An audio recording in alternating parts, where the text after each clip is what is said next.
नमस्ते मित्रांनो, आज आपल्यासाठी एक जी नाबार्डची grade A he G add आलेली त्याची आपण आज डिटेल पाहणार आहोत। सगळ्या गोष्टी याच्यामध्ये एकदम डिटेलमध्ये पाहणार आहोत। नाबार्ड ग्रेड एची पोस्ट फार मोठी पोस्ट आहे, त्याच्यासाठी कुठून रजिस्ट्रेशन करायचं, दुसरी गोष्ट त्याच्यासाठी सिलेबस काय, या सगळ्या गोष्टी इन डिटेलमध्ये पाहणार आहोत। पहिली गोष्ट पाहूया, रजिस्ट्रेशन कुठून करायचं। तर नाबार्डच्या वेबसाईटवरती जायचं, www.nabard.org अशी तुमची वेबसाईट आहे। या वेबसाईटवरती जाऊन तुम्हाला रजिस्ट्रेशन करायचे। दुसरी गोष्ट, याच्यामध्ये इम्पॉर्टंट डेट्स कोणकोणते आहेत, म्हणजे तुमचे फॉर्म भरण्याची सुरुवात कधी होते आणि लास्ट डेट कधी असणार आहे। ती जी डेट आहे आपली ऑनलाईन ॲप्लिकेशन करण्यासाठी, तर ती डेट आहे 2 सप्टेंबरपासून 2 सप्टेंबर 2023 पासून 23 सप्टेंबर 2023 पर्यंत आपल्याला ही डेट असणार आहे ऑनलाईन ॲप्लिकेशन करण्यासाठी। तर ह्या 2 डेट आपल्याला लक्षात ठेवायच्या। 2 सप्टेंबरपासून सुरुवात झालेली आहे, 23 सप्टेंबर ही काय असणार आहे, लास्ट डेट असणार आहे। ती तुमच्या ॲप्लिकेशन फॉर्म भरण्यासाठी लास्ट डेट असेल। दुसरी गोष्ट, जी तुम्ही पेमेंट करणार आहे त्याच्यासाठी सुद्धा लास्ट डेट असणार आहे।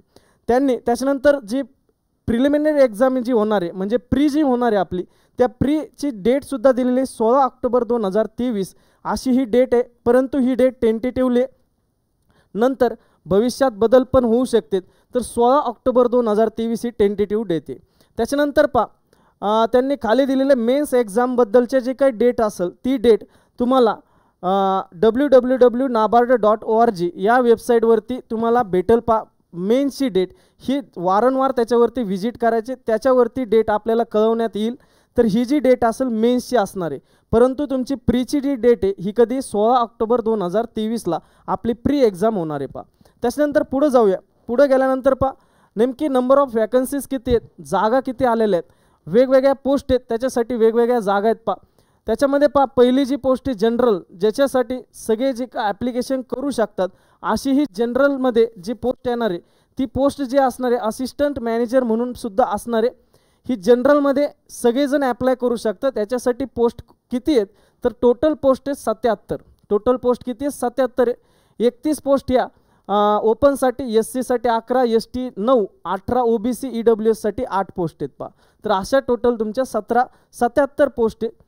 कॉम्प्युटर आणि इन्फॉर्मेशन टेक्नॉलॉजी, ज्याचं ग्रॅज्युएशन कॉम्प्युटर इन्फॉर्मेशन टेक्नॉलॉजीमध्ये असेल किंवा पोस्ट ग्रॅज्युएशन असेल अशांसाठी सुद्धा जागा आलेल्या आहेत। त्या जागा आहेत 40 जागा आहेत। त्याच्यानंतर फायनान्ससाठी 15 जागा आहेत, ज्याची डिग्री फायनान्समध्ये असेल अशांनी फायनान्ससाठी सुद्धा ॲप्लाय करू शकतात। त्यांच्यासाठी जागा आहेत 15। त्याच्यानंतर कंपनी सेक्रेटरी म्हणून जागा आहेत, ते 3 जागा आहेत टोटल। त्याच्यानंतर सिव्हिल इंजिनियरसाठी सुद्धा जागा आहेत 3 जागा, इलेक्ट्रिकल इंजिनियरसाठी 3, जिओ इन्फॉर्मॅटिक्ससाठी सुद्धा इथं 2 जागा दिलेल्या आहेत, फॉरेस्ट्रीसाठी 2 जागा आहेत। त्याच्यानंतर फूड प्रोसेसिंगसाठी महत्त्वाचं हे आपल्यातले काही मित्र फूड टेक्नॉलॉजीचे पण विद्यार्थी आहेत की त्यांच्यासाठी या जागा आहेत जवळपास 2 जागा आहेत। त्याच्यानंतर स्टॅटिस्टिक्स याच्यासाठी 2 जागा आहेत। त्याच्यानंतर मास कम्युनिकेशन आणि मीडिया स्पेशलिस्ट यांच्यासाठी किती 1 जागा आहेत। अशा टोटल जर जागा केल्या, सगळ्यांच्या टोटल जर जागा केल्या तर अशा सगळ्या मिळून 150 जागा आहेत। 150 जागा आहेत टोटल। ज्या नाबार्ड ग्रेड एच्या जागा आलेल्या आहेत ते 150 आलेले आहेत। त्याच्यानंतर पुढे जाऊया, याच्यासाठी नेमकी इलिजिबिलिटी क्रायटेरिया कसा असणार आहे, एज्युकेशन क्वालिफिकेशन कसं असणार आहे। तर जे तुमचं शिक्षण लागणार आहे ते शिक्षण, जी काही डिग्री तुमची लागणार आहे ती 1/9/2023 पर्यंत कंप्लीट झालेली पाहिजे। 1/9/2023 पर्यंत कंप्लीट झालेली पाहिजे। जेवढे काही तुम्ही ॲप्लिकेशन टाकणार आहे याच्यामध्ये जे काय क्वालिफिकेशन दिलेलं आहे त्या क्वालिफिकेशन तुमचं असलं पाहिजे। दुसरी गोष्ट, जे काय क्वालिफिकेशन झालेलं असेल ते क्वालिफिकेशन 1/9/2023 पर्यंत कसं पाहिजे, कंप्लीट पाहिजे। तुमच्या हातातली जी काही डिग्री असेल त्याच्यावरती कंप्लीटची डेट तुमची 1/9/2023 असणार आहे। त्याच्यानंतर याच्यामध्ये अजून एक गोष्ट म्हणजे ज्याचं 1/9/2023 पर्यंत डिग्री झालेली कंप्लीट किंवा या डेटला झालेली ते ॲप्लाय करू शकतात। ज्याची डिग्री जर झाली नसेल 1/9/2023ला किंवा शेवटच्या वर्षाला असेल तर ते इथं ॲप्लाय करू शकत नाही। ते इथं काय करू शकत नाही, ॲप्लाय करू शकत नाही। तर याच्यामध्ये एकच गोष्ट लक्षात ठेवायची, 1/9/2023 पर्यंत आपलं फायनल डिग्री झालेली पाहिजे। त्याच्या पुढं जर असेल तुमचा 1 दिवस जरी असेल तरीसुद्धा तिथं ॲप्लाय करता येणार नाही। त्याच्यानंतर नेमकी क्वालिफिकेशन कसं लागणार आहे, सगळ्या ज्या पोस्ट आहेत त्याच्यासाठी वेगवेगळे क्वालिफिकेशन आहेत। जनरल, ज्याला सगळ्यांना ॲप्लाय करता येऊ शकतं अशी ही पोस्ट आहे। ही जनरलसाठी बॅचलर डिग्री लागते, कोणत्याही सब्जेक्टमधली कोणती पाहिजे, बॅचलर डिग्री पाहिजे. म्हणजे तुमच्याकडं ग्रॅज्युएशन झालेलं पाहिजे. ते मग कशात झालं याला महत्त्व नाही आहे, कशातही तुमचं ग्रॅज्युएशन झालेलं असेल तुम्ही याला ॲप्लाय करू शकतात. दुसरी गोष्ट, जर ओपन कॅन्डिडेट असेल तर त्या डिग्रीमध्ये 60% तुम्हाला पडलेले पाहिजेत. जर समजा SC ST जर कॅटेगरी असेल किंवा अपंग असेल तर त्याच्यासाठी 55% तिथं पडलेले पाहिजेत. किंवा जर समजा तुमच्याकडे bachelor degree plus post graduation जरी असेल, जर समजा तुमच्याकडे पोस्ट ग्रॅज्युएशन असेल, MBA असेल, PGDM असेल, हा जवळपास तुमच्याकडे जर असेल तर तुम्ही इथं ॲप्लाय करू शकतात. 55% मार्क्स पाहिजे ओपन कॅन्डिडेटसाठी. त्याच्यानंतर SC ST किंवा PWD जे असेल तर तुमच्याकडे 50% पडलेले पाहिजे तुम्हाला डिग्रीजमध्ये किंवा पोस्ट ग्रॅज्युएशनमध्ये. त्याच्यानंतर CA असेल, CS हे सुद्धा इथं ॲप्लाय करू शकतात. ज्याची PhD झालेली हे सुद्धा इथं ॲप्लाय करू शकतात. म्हणजे जनरल जी पोस्ट आहे या पोस्टसाठी ज्याची डिग्री कंप्लीट आहे म्हणजे ग्रॅज्युएशन कंप्लीट आहे ते इथं ॲप्लाय करू शकतात. त्याच्यानंतर पुढे जाऊया. पुढे गेल्यानंतर हे स्पेशलिस्ट ऑफिसर येतात. याच्यामध्ये पहिली कॉम्प्युटर इन्फॉर्मेशन टेक्नॉलॉजी. आता याच्यामध्ये जे डिग्री लागणार आहे किंवा ग्रॅज्युएशन जे लागणार आहे ते कशात लागतं, कॉम्प्युटर सायन्समध्ये लागतं, कॉम्प्युटर टेक्नॉलॉजीमध्ये, कॉम्प्युटर ॲप्लिकेशनमध्ये लागतं किंवा इन्फॉर्मेशन टेक्नॉलॉजीमध्ये लागतं. आता याच्यामध्ये तुमच्याकडे डिग्री आहे परंतु तुम्हाला मार्क्ससुद्धा 60% पाहिजेत. ओपन कॅन्डिडेट असेल तर त्या डिग्रीमध्ये 60% पाहिजे. SC ST PWD असेल तर तुम्हाला 55% मार्क तिथं असले पाहिजेत. त्याच्यानंतर जर समजा तुमचे पोस्ट ग्रॅज्युएशन असेल कम्प्युटर सायन्समध्ये किंवा कम्प्युटर टेक्नॉलॉजीमध्ये, कम्प्युटर ॲप्लिकेशन इन्फॉर्मेशन टेक्नॉलॉजी याच्यामध्ये जर समजा तुमचे पोस्ट ग्रॅज्युएशन जर असेल तरीसुद्धा इथं ॲप्लाय करू शकतात. कोणत्या पोस्टसाठी, कम्प्युटर इन्फॉर्मेशन टेक्नॉलॉजी याच्यासाठी जे काही पोस्ट आलेले आहेत त्याच्यामध्ये तुम्ही ॲप्लाय करू शकतात. त्याच्यानंतर पुढे गेल्यानंतर फायनान्ससाठी सुद्धा जागा आहेत. फायनान्ससाठी BBA जर झालेलं असेल तुमचं फायनान्स किंवा बँकिंगमध्ये तरीसुद्धा तिथं ॲप्लाय करू शकतात. BMS झाला असेल, BMS म्हणजे फायनान्स बँकिंगमध्ये जर झालं असेल तरीसुद्धा तुम्ही तिथं ॲप्लाय करू शकतात. फक्त त्यांचे मार्काच्या अटी आहेत. 60% मार्क पाहिजेत कशा ओपन कॅन्डिडेटसाठी आणि 55% मार्क पाहिजेत तुमच्या SC ST आणि त्याच्या PWBD याच्यासाठी 55% मार्क पाहिजे. किंवा जर समजा तुमच्याकडे BBA नसेल तर तुमच्याकडे जर समजा 2 वर्षाचा फुल time PG diploma post graduation diploma असेल मॅनेजमेंटमध्ये त्यातल्या त्यात फायनान्समध्ये तरीसुद्धा तुम्ही तिथं फॉर्म भरू शकतात. किंवा MBA असेल फायनान्समध्ये तरीसुद्धा तिथं फॉर्म भरू शकतात. मार्क की डिग्री तुमची जर समजा 60% 55% तुम्हाला लागतील. ओपन कॅटेगरी SC ST असेल तर 50% लागतील. पोस्ट ग्रॅज्युएशन कशात पाहिजे, फायनान्समध्ये असेल तरी पण चालेल किंवा फायनान्समध्ये MBA असेल तरी पण चालेल. त्याच्यानंतर फायनान्शियल आणि इन्व्हेस्टमेंट ॲनालिसिस याच्यामध्ये जर समजा तुम्ही बॅचलर डिग्री असेल तरीसुद्धा चालेल किंवा तुमचे जर समजा बॅचलर डिग्री असेल कोणत्याही याच्यातून तरीसुद्धा चालेल. फक्त ती institute membership of institute chartered accountants of India यांच्याशी संलग्न पाहिजे तेव्हा तुम्हाला फायनान्समध्ये फॉर्म भरता येईल. त्याच्यानंतर तुमच्या डिग्री जी आहे ती कोणतीही डिग्री चालेल परंतु तुमची membership of institute cost accountants of India इथून त्यांची काय पाहिजे, मेंबरशिप पाहिजे त्या इन्स्टिट्यूटची. त्यावेळेस तुम्ही जिथून केलं असेल ती इन्स्टिट्यूट त्याच्याशी जोडली गेलेली पाहिजे तेव्हाच तुम्हाला फायनान्सचा फॉर्म भरता येईल. त्याच्यानंतर पुढे गेल्यानंतर ते म्हणजे कंपनी सेक्रेटरीच्या पण जागा. याच्यासाठी काय क्वालिफिकेशन पाहिजे, बॅचलर डिग्री पाहिजे. तुमची बॅचलर डिग्री असेल परंतु ती जिथून तुमची डिग्री झालेली ती जी युनिव्हर्सिटी असेल इन्स्टिट्यूट असेल ती इन्स्टिट्यूट असोसिएट मेंबरशिप पाहिजे. Institute of company secretaries of India यांच्याबरोबर काय पाहिजे ती संलग्न पाहिजे. त्यावेळेस तुम्हाला तिथं काय होती फॉर्म भरता येईल. त्याच्यानंतर सिव्हिल इंजिनिअरसाठी पण जागा. बॅचलर डिग्री पाहिजे सिव्हिल इंजिनिअरची कोणत्या युनिव्हर्सिटीमधून 60% पाहिजे. त्याला ओपन कॅन्डिडेट असेल तर 55% पाहिजे तुमचे SC ST किंवा अपंग असताल तर. सिव्हिल इंजिनियर त्यासाठी किंवा जर समजा तुम्ही सिव्हिल इंजिनिअरसाठी फॉर्म भरायचा आहे तुमची बॅचलर डिग्री नाही पोस्ट ग्रॅज्युएशन आहे सिव्हिल इंजिनिअरिंगमध्ये तर तुम्हाला मिनिमम मार्क पाहिजे 55% तेव्हासुद्धा तुम्ही तिथं फॉर्म भरू शकता. त्याच्यानंतर पुढे गेल्यानंतर इलेक्ट्रिकल इंजिनिअरसाठी जागा आहेत. बॅचलर डिग्री पाहिजे इलेक्ट्रिकल इंजिनिअरिंगमधून. त्याच्यानंतर पोस्ट ग्रॅज्युएशन जरी असेल तुम्हाला तरीसुद्धा चालेल. त्याच्यानंतर जिओ इन्फॉर्मॅटिक्स याच्यासाठी जागा आहेत. BE BTech BSc degree Jio informatics याच्यामध्ये पाहिजे किंवा ME MTech डिग्री पाहिजे जिओ इन्फॉर्मॅटिक्समध्ये. म्हणजे तुमचं पोस्ट ग्रॅज्युएशन असेल तरी चालेल त्या विषयात किंवा तुम्ही डिग्री असेल तरीसुद्धा चालेल. तर हे सगळे होते आपले याच्यासाठी क्वालिफिकेशन काय लागते ते. फॉरेस्ट्रीसाठी पण जागा आहे. त्या फॉरेस्ट्रीसाठी तुमची बॅचलर डिग्री पाहिजे फॉरेस्ट्रीमधून.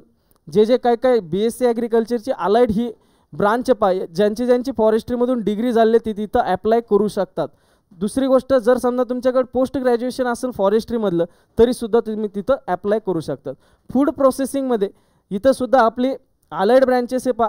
फूड प्रोसेसिंगमध्ये ज्याची डिग्री असेल, फूड टेक्नॉलॉजीमध्ये ज्याची डिग्री असेल ते सुद्धा इथं ॲप्लाय करू शकतात कोणत्या फूड प्रोसेसिंग या पोस्टसाठी. त्याच्यानंतर पोस्ट ग्रॅज्युएशन जर तुमचं फूड प्रोसेसिंग किंवा फूड टेक्नॉलॉजीमध्ये असेल तरीसुद्धा इथं तुम्ही ॲप्लाय करू शकतात. त्याच्यानंतर पुढे गेल्यानंतर पहा, स्टॅटिस्टिक्ससाठी सुद्धा जागा आहेत. स्टॅटिस्टिक्ससाठी जर तुमची बॅचलर डिग्री असेल स्टॅटिस्टिक्समध्ये तुम्ही ॲप्लाय करू शकतात किंवा पोस्ट ग्रॅज्युएशन असेल स्टॅटिस्टिक्समध्ये तरी तुम्ही तिथं ॲप्लाय करू शकतात.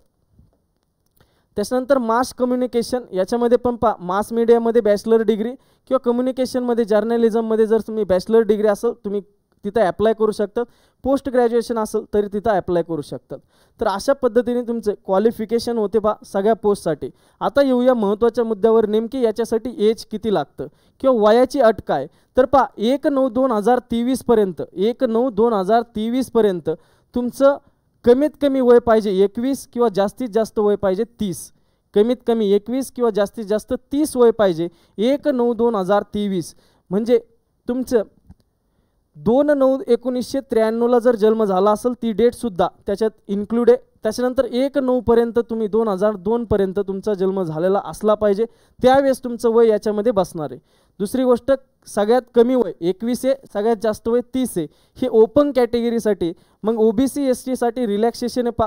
OBC साठी 3 वर्षाचं तुमचं रिलॅक्सेशन, SC ST साठी 5 वर्षाचं, एक सर्व्हिसमॅनसाठी 5 वर्षाचं.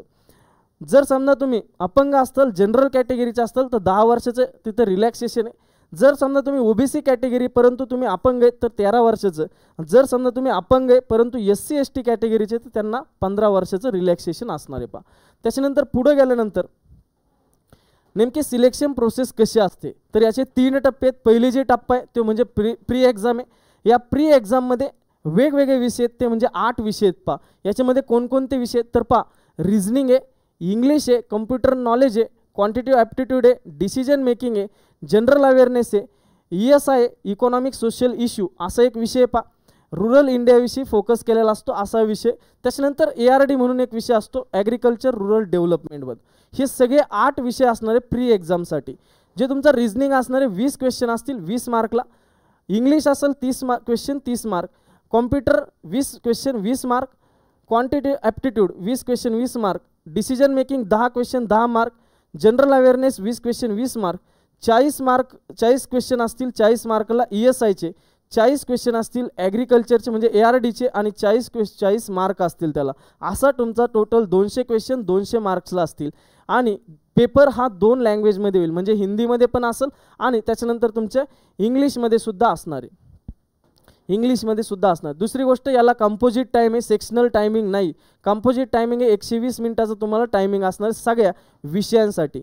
दुसरी महत्त्वाची गोष्ट, सगळ्यात महत्त्वाची म्हणजे जे तुमचे क्वालिफाईंग सेक्शन कोणकोणते आहेत, म्हणजे तुम्हाला त्याच्यामध्ये फक्त पास व्हायचं आहे, जास्त मार्क पाडायचे नाहीत, त्याच्यात फक्त पास व्हायचं आहे. जेवढा कट ऑफ लागेल तेवढे तुम्हाला मार्क पडले पाहिजेत. तर याच्यामध्ये रिझनिंग, इंग्लिश, कम्प्युटर नॉलेज, त्याच्यानंतर क्वांट आणि त्याच्यानंतर डिसिजन मेकिंग, म्हणजे तुमचे 1, 2, 3, 4 आणि 5 विषय, 8 पैकी 5 विषय हे फक्त क्वालिफाय व्हायचे आहेत, हे लक्षात ठेवा. म्हणजे रिझनिंगमध्ये क्वालिफाय व्हायचं आहे, फक्त कट ऑफ काढायचा आहे, इंग्लिशचा सुद्धा कट ऑफ काढायचा, कॉम्प्युटरचा कट ऑफ काढायचा आहे, क्वांटचा कट ऑफ काढायचा, डिसिजन मेकिंगचा सुद्धा कट ऑफ काढायचा आहे. मग याचं मेरिट कसं लागणार तर याचं मेरिट लागणार, लक्षात ठेवा, फक्त 3 विषयात तुमचा स्कोर जास्तीत जास्त असला पाहिजे. कोणते 3 विषय? जनरल अवेअरनेस एक विषय, ESI इकॉनॉमिक सोशल इश्यू असा एक विषय, त्याच्यानंतर सगळ्यात महत्त्वाचं म्हणजे ॲग्रिकल्चर अँड रूरल डेव्हलपमेंट हा जो विषय यांचे मार्क्स धरले जाणार. म्हणजे तुमचे 40 क्वेश्चन असणारे ARDचे ॲग्रिकल्चर अँड रूरल डेव्हलपमेंट 40 मार्कला, ESIचे 40 क्वेश्चन 40 मार्क, हे किती 40 आणि 40 80, आणि जनरल अवेअरनेसचे 20 मार्क, असे 100 मार्काचाच तुमचा मेरिट लागणार आहे, हे लक्षात ठेवा. पेपर असणार 200 मार्कचा, बाकीच्या विषयांमध्ये तुम्हाला फक्त पास व्हायचं आहे, क्वालिफाय व्हायचं आहे, पण या 3 विषयामध्ये तुम्हाला स्कोअर करायचा आहे. याच्यामध्ये जे मार्क पडतील तुम्हाला त्याच मार्कावरती मेरिट लागेल आणि त्याच मार्काच्या मेरिटवरून तुम्हाला मेन्ससाठी सिलेक्ट केलं जाईल, हे लक्षात ठेवा. फक्त तुमच्या 3 विषयाचे मार्क धरले जातील. फायनल मेन्ससाठी जे सिलेक्शन होणार आहे हे फक्त 3 विषयात जेवढे मार्क पडतील, तुम्हाला जास्तीत जास्त कट ऑफपेक्षा जास्त मार्क पडले तर तुम्ही क्वालिफाय होणार आहे मेन्ससाठी. त्याच्यानंतर ही झाली प्री एक्झाम. पुढे गेल्यानंतर मेन्स एक्झाम. आता लक्षात ठेवा, हे जनरलिस्टसाठी मी जे सिलेबस सांगतो, हे जनरलिस्ट जी पहिली पोस्ट आहे, म्हणजे याच्यामध्ये कोणत्याही डिग्रीचा ॲप्लिकेशन टाकू शकतो अशी ही पोस्ट आहे, त्याच्यासाठी हा सिलेबस आहे. पहा, ही प्री एक्झाम झाली. दुसरी गोष्ट, मेन्स एक्झामसाठी कोणता सिलेबस असणार आहे. तुम्ही प्री पास झाले, प्री पास झाल्यानंतर मेन्सला गेले. मेन्समध्ये 2 पेपर असणार आहे, ते म्हणजे पेपर फर्स्ट आणि त्याच्यानंतर पेपर सेकंड. पेपर फर्स्टमध्ये फक्त इंग्लिश असणार, फक्त इंग्लिश असणार आहे. पेपर फर्स्टमध्ये फक्त इंग्लिश असणार आहे आणि ती डिस्क्रिप्टिव्ह टाईप असणार आहे. हे लक्षात ठेवा, डिस्क्रिप्टिव्ह टाईप असणार आहे. लक्षात ठेवा, मलाही कळतं आहे थोडंसं अवघड असेल, परंतु याचा पगार पाहता, याची पोस्ट पाहता एवढं अवघड असणारच आहे. कारण ही जी पोस्ट आहे, ही पोस्ट थोडी मोठी पोस्ट आहे. ही पोस्ट नाबार्डमध्ये, त्याच्यामुळं याचा पेपरसाठी थोडंसं लेवल थोडी हाय असणार आहे. तर याच्यामध्ये पहिला जो पेपर आहे इंग्लिशचा पेपर असणार, पेपर फर्स्ट. ऑनलाईन पेपर होणार, परंतु डिस्क्रिप्टिव्ह असणार. याच्यामध्ये 3 क्वेश्चन असतील, परंतु त्याला मार्क असणार आहे 100 मार्क असतील. त्याच्यासाठी सेपरेट टायमिंग आहे तुम्हाला 90 मिनिटाचा. पेपर फर्स्टसाठी 90 मिनिटं असणार आहे. आणि डिस्क्रिप्टिव्ह जे ॲन्सर आहे ते ॲन्सर तुम्हाला टाईप करून लिहायचे आहेत कीबोर्डवरती टाईप करणार आहे तुम्ही. ते ॲन्सर 3 क्वेश्चन असतील, 3 क्वेश्चनचे ॲन्सर तुम्हाला लिहायचे टाईप करून. ते मार्क असणार आहे 100. पेपर सेकंडवरती आल्यानंतर पेपर सेकंडमध्ये विषय कोणते तर पहा, इकॉनॉमिक्स अँड सोशल इश्यू म्हणजे ESI. त्याच्यानंतर ॲग्रिकल्चर आणि रुरल डेव्हलपमेंट हा विषय असणार आहे. हे 2 विषय असणार आहे कशाला, पेपर सेकंडमध्ये. जे तुमचे मार्क, आता पहा, प्रीमध्ये ज्याचे मार्क धरलेले विषय कोणते होते, ESI, त्याच्यानंतर तुमचं GA आणि त्याच्यानंतर ARD म्हणजे ॲग्रिकल्चर रुरल डेव्हलपमेंट. याच्यापैकी तुम्ही अभ्यास केलेला असणार प्रीचाच, प्रीमध्येच अभ्यास केला या 2 सब्जेक्टचा. एक सब्जेक्ट तर तुम्हाला नाही आहे, इंग्लिशचा सुद्धा प्रीचा अभ्यास केलेला असणार, पण तो इंग्लिश का होता, क्वालिफाईंग होता. परंतु इथं तुम्हाला मेन्समध्ये काय धरले जाणार, त्याचे मार्क धरले जाणार आहेत. म्हणजे तुमचा प्रीचा वेळेसच अभ्यास व्यवस्थित झालेला असेल. असेच 2 विषय तुम्हाला मेन्समध्ये, परंतु ते मेन्समध्ये असताना त्याचं स्वरूप थोडंसं चेंज झालेलं आहे. नेमके काय चेंज झालं तर ऑब्जेक्टिव्ह टाईप पण असणारे प्रश्न आणि त्याच्यानंतर डिस्क्रिप्टिव्ह टाईपसुद्धा असणार आहे. जो पेपर सेकंड आहे याच्यामध्ये 2 टाईपचे क्वेश्चन असतील, ऑब्जेक्टिव्ह आणि त्याच्यानंतर डिस्क्रिप्टिव्ह असे प्रश्न असतील. याच्यामध्ये पहा, ऑब्जेक्टिव्ह प्रश्न किती असतील, क्वेश्चन असतील 30, त्याला मार्क असतील किती, 50 मार्क असतील. किती मार्क असतील, 50 मार्क. याच्यासाठी सेपरेट टाईम असणार आहे 30 मिनिटाचा. म्हणजे तुमचे इकॉनॉमिक अँड सोशल इश्यू आणि ARDचे ऑब्जेक्टिव्ह क्वेश्चन किती असणार आहे, 30 क्वेश्चन असणार आहे. याच्यात पुन्हा 50-50 होईल, 15-15 होऊ शकतं. तर हे तुमचे 30 क्वेश्चन असणार, दोन्ही मिळून 50 मार्क्ससाठी 30 मिनिटासाठी. त्याच्यानंतर डिस्क्रिप्टिव्ह सेक्शन पण असणार आहे तिथं. त्याच्यामध्ये 6 क्वेश्चन असतील डिस्क्रिप्टिव्हमध्ये. त्याच्यापैकी 4 क्वेश्चन तुम्हाला सोडवायचे. 4 क्वेश्चन, 6 पैकी 4 क्वेश्चन सोडवायचे डिस्क्रिप्टिव्हमध्ये. आता या 4 पैकी सुद्धा 2 क्वेश्चन जे असतील हे 15-15 मार्कला असतील. 2 क्वेश्चन का असतील, 15-15 मार्कला असतील. त्याच्यानंतर 2 क्वेश्चन कसे असतील, 10 मार्कला असतील. 2 क्वेश्चन कसे असतील, 10 मार्कला. म्हणजे तुमचे 4 क्वेश्चन, त्याच्यापैकी 2 15-15 30 आणि त्याच्यानंतर हे तुमचे 2 क्वेश्चन, हे 2 क्वेश्चन म्हणजे 20, 30 आणि हे 20, 50 मार्क झाले. आणि ऑब्जेक्टिव्हचे 50, हे दोन्ही मिळून किती झाले तुमचे 100 मार्क होतील पेपर सेकंडसाठी. याच्यासाठी ऑब्जेक्टिव्ह जे क्वेश्चन असतील त्याच्यासाठी 30 मिनिटाचा वेळ आहे आणि डिस्क्रिप्टिव्हसाठी जे क्वेश्चन सोडणार त्याच्यासाठी 90 मिनिटाचा वेळ आहे. डिस्क्रिप्टिव्ह जे तुम्ही ॲन्सर लिहिणार आहेत ते ॲन्सर तुम्हाला एक तर हिंदीमधून लिहावं लागतील किंवा इंग्लिशमधून लिहावं लागतील. तुम्ही तिथं कीबोर्डचा यूज करून तिथं काय करू शकतात, तुम्ही ॲन्सर लिहू शकतात. तर हे होतं आपलं मेन्स एक्झामचं. कशा पद्धतीने मेन्स एक्झाम असेल तर ह्या सगळ्या गोष्टी इथं मेन्शन केलेल्या आहेत. पेपर फर्स्ट कसा असेल, पेपर सेकंड कसा असेल, तर या सगळ्या गोष्टी मेन्सबद्दल होत्या. त्याच्यानंतर मेन्सच्या नंतर पा मेन्स एक्झाम झाली तुमची ही पोस्ट फॉर स्पेशलिस्ट. आता आपण जी पोस्टसाठी पाहिलं होतं ही जनरलिस्टसाठी पाहिलं होतं, जी 1 नंबरची पोस्ट होती. त्याच्यानंतर तुमचे मेन्स एक्झाम कशा पद्धतीने असणार आहे, कशासाठी स्पेशलिस्ट, जी खालच्या ज्या पोस्ट होत्या म्हणजे सिव्हिल इंजिनियर, त्याच्यानंतर तुमचे इलेक्ट्रिक इंजिनियर, अशांसाठी सुद्धा मेन्स एक्झाम. प्री एक्झाम सगळ्यांसाठी एकच आहे. जे 8 सब्जेक्ट दिलेत ते सगळ्यांसाठी सेम आहे. त्याच्यातले 3 जे सब्जेक्ट असतील ते 3 सब्जेक्टचेच मार्क धरले जातील. त्याच्यामध्ये GA असेल, त्याच्यानंतर तुमचं ARD असेल आणि त्याच्यानंतर तुमचं ESI असेल, या 3 विषयाचेच मार्क धरले जातील पा. त्याच्यानंतर पा जे स्पेशलिस्ट ऑफिसरसाठी अप्लाय करणार तिथं म्हणजे civil engineer, electrical engineer, forestry वगैरे अशा ज्या पोस्टसाठी, फूड प्रोसेसिंग वगैरे अशा पोस्टसाठी जे अप्लाय करणार त्यांना प्री द्यावाच लागेल. प्री दिल्यानंतर तुम्हाला 3 विषयात चांगले मार्क पाडावे लागतील, तेव्हा मेन्सला सिलेक्ट होतात. मेन्सला सिलेक्ट झाल्यानंतर तुम्हाला पेपर फर्स्ट जो असेल तो इंग्लिश, जसा तुम्हाला जनरलिस्टसाठी त्याच पद्धतीने इथं सुद्धा असणार आहे. त्याच्यानंतर पेपर सेकंड जो असेल त्या पेपर सेकंडमध्ये जनरलिस्टमध्ये ARD आणि त्याच्यानंतर ESI हे सब्जेक्ट होते. परंतु स्पेशलिस्टसाठी जर तुम्ही फॉर्म टाकला असेल तर तुम्हाला पेपर सेकंडमध्ये स्ट्रीम स्पेसिफिक पेपर असणार, म्हणजे ज्या स्ट्रीमला तुम्ही टाकलेले म्हणजे ज्या अप्लाय केलेलं आहे त्या स्ट्रीमसाठी कोणकोणते जे विषय असतील ते विषयावरती पेपर असेल. पहिलं म्हणजे ऑब्जेक्टिव्ह, तशाच पद्धतीने 30 मार्क. डिस्क्रिप्टिव्हसाठी 6 क्वेश्चन असतील त्याच विषयावरती ज्या पोस्टसाठी तुम्ही अप्लाय केलं. इलेक्ट्रिकसाठी जर केलं असेल तर इलेक्ट्रिकचे क्वेश्चन असतील, त्याचे डिस्क्रिप्टिव्हमध्ये 6 क्वेश्चन असतील. 4 क्वेश्चन तुम्हाला सोडवायचे, त्याच्यातले 2 क्वेश्चन 15 मार्कला आणि 2 क्वेश्चन तुमचे काय 10 मार्कला. असे ऑब्जेक्टिव्हचे 50 मार्क, 50 मार्क कशाचे तुमच्या डिस्क्रिप्टिव्हचे.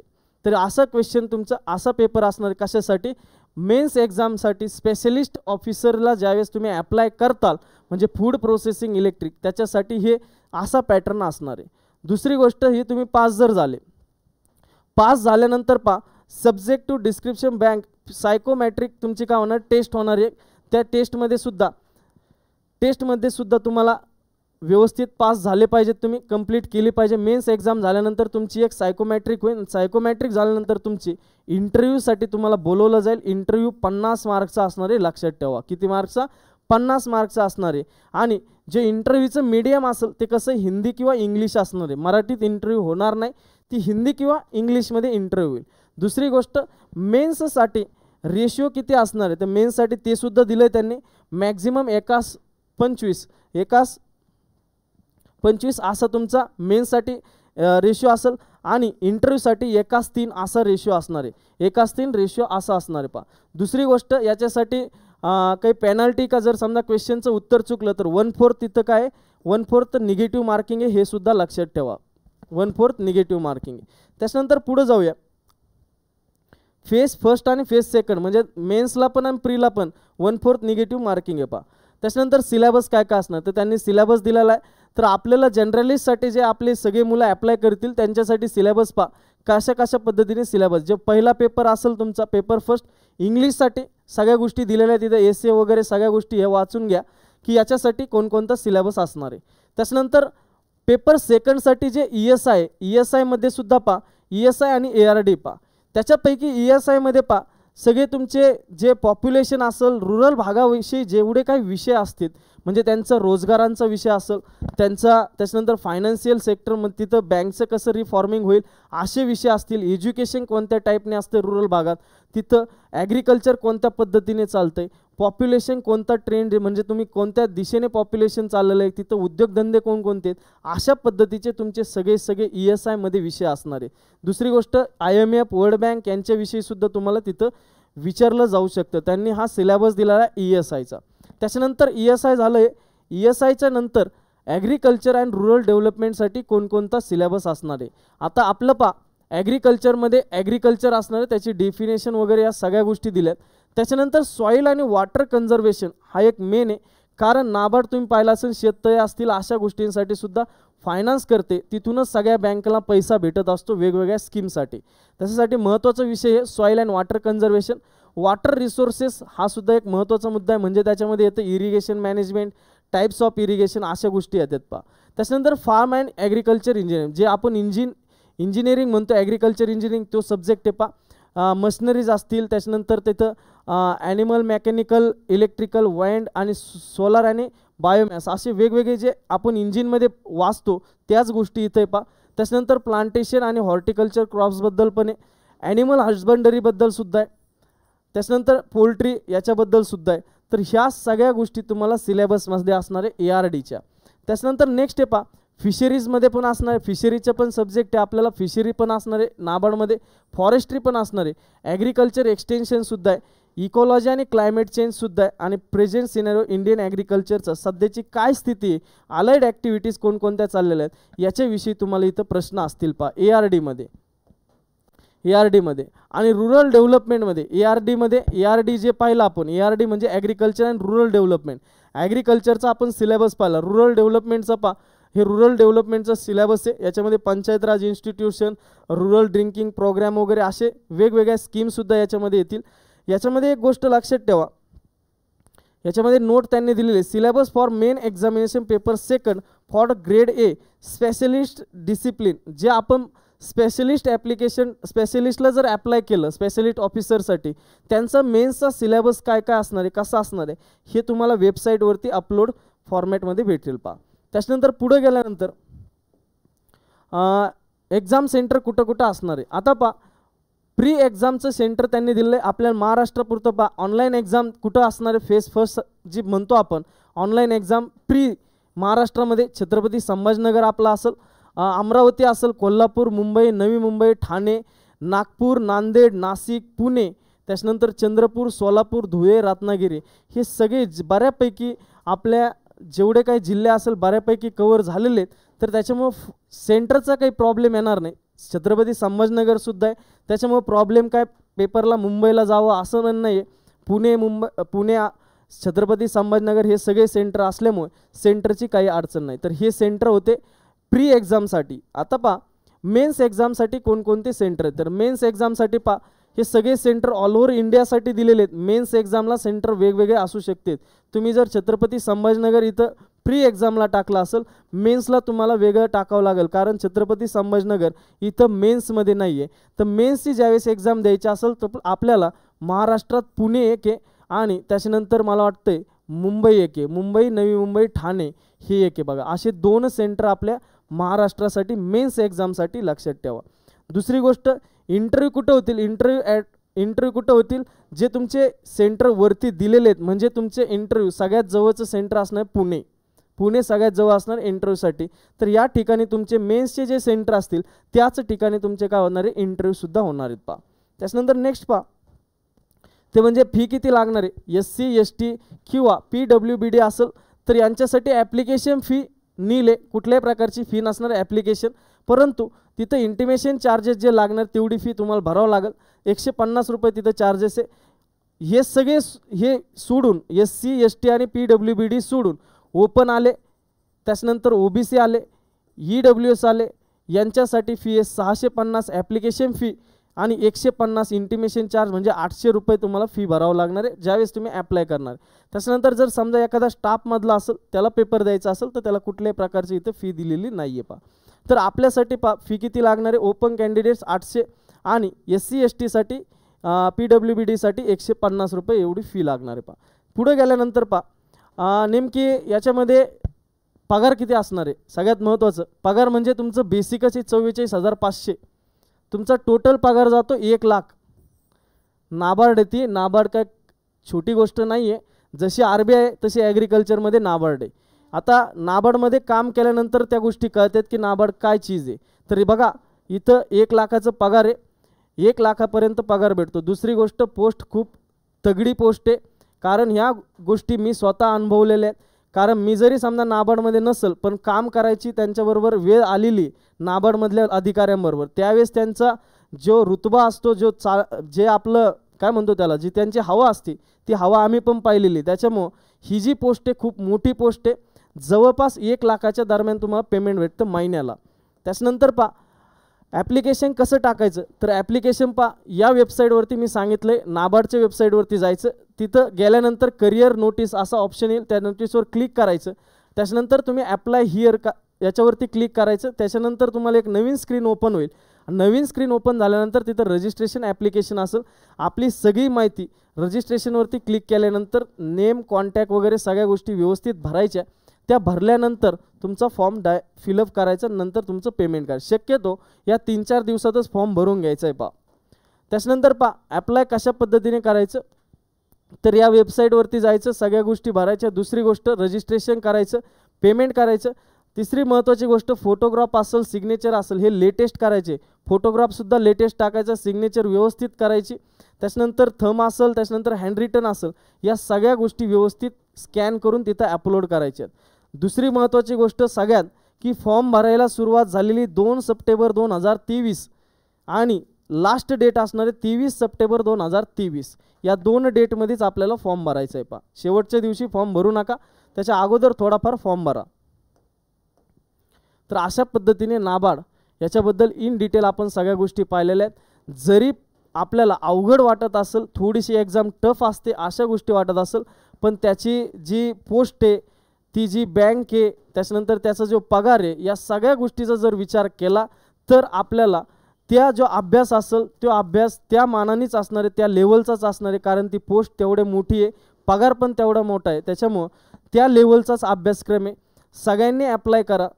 पहिली गोष्ट, जे समजा AFO देणार आहेत, ज्यांना AFO मेन्स द्यायची, जरी समजा त्यांच्याकडे एक्सपिरियन्स सर्टिफिकेट नाही म्हणून त्यांनी RRB स्केल 2 भरला नसेल, RRB स्केल 2 त्यांना देता येत नसेल, परंतु त्यांना नाबार्ड देता येतो. कारण बऱ्यापैकी AFOचा जो पेपर असतो तो पेपर RRB स्केल 2 असू द्या, नाबार्ड असू द्या, याच्यामध्ये आपण जर पेपर दिला तर या पेपरवरती आपल्याला लेव्हल कळते की AFOची लेव्हल कोणत्या पद्धतीने असू शकते.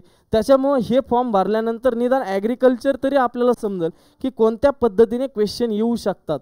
कधी एखादा 2 क्वेश्चन RRB स्केल 2चे असू द्या, नाबार्डचे असू द्या, रिपीटसुद्धा झालेले आहेत AFOच्या मेन्समध्ये.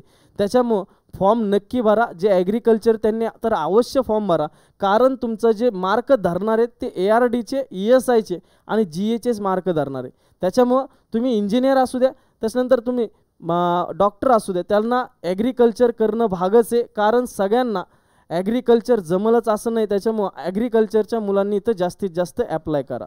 तर ही सगळी जे काही इन्फॉर्मेशन होती आपण सगळ्या गोष्टी व्यवस्थित पाहिलेल्या आहेत. फॉर्म भरायला सुरुवात करायची, 1-2 दिवसामध्येच फॉर्म भरून घ्यायचा. सगळ्यांनी व्यवस्थित फॉर्म भरायचा. सगळ्यांना पेपरसाठी ऑल द बेस्ट. थँक्यू.